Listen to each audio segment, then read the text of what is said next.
The senator from Oregon. Madam President, right now the Senate is debating, having been started by our colleague Senator Sanders, whether it is okay to pay starvation wages in the United States. You heard that right. Starvation wages. Receiving that starvation wage, single moms are skipping meals as they try to make rent and buy groceries for their family.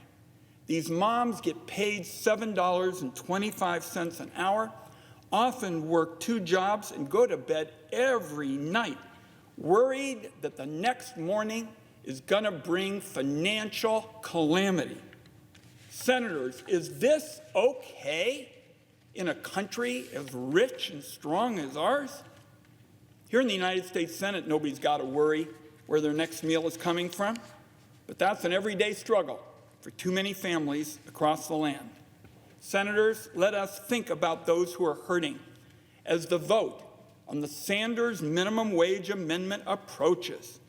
It is time for that single mom to get a fair wage for a fair day's work. A living wage, not a starvation wage.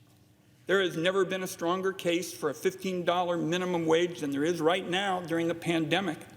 I think about grocery store and pharmacy workers, home health aides, food processing and packing workers, restaurant employees interacting with maskless customers. So many workers in Oregon and across the country are going to work in a dangerous environment each day. Many of them are Black and Latino workers, people from the communities that have suffered the most from COVID-19.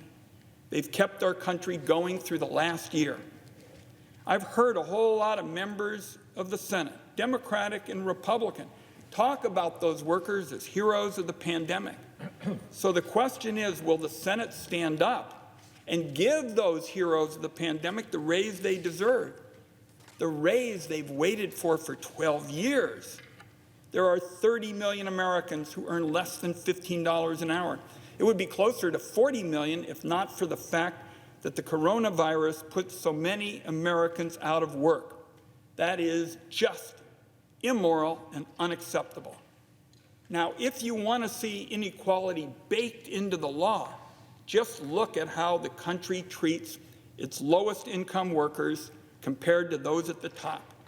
The minimum wage has been stuck for 12 long years, and a flat minimum is nothing but a slow-moving pay cut for those who make the least.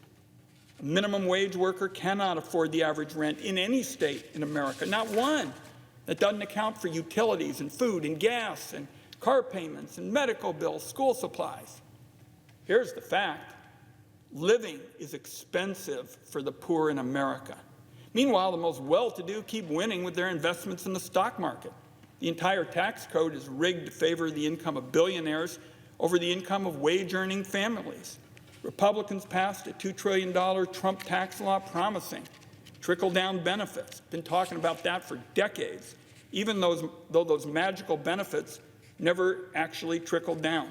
The Trump administration actually made it A-OK in the eyes of the law for corporations to steal from their employees' tipped wages. A country that aspires to be pro-work should not be this anti-worker. Members of the Senate might forget it now, but the minimum wage used to go up all the time. Happened 22 times since the minimum wage was enacted in 1938. Through the 50s, 60s, and into the 70s, the post-war period that many look at the boom years of the 20th century, the minimum wage went up all the time, and Congress expanded the range of workers it covered. Now, colleagues, these increases did not lead to the end of Western civilization back then, and raising the minimum wage isn't going to do it today either.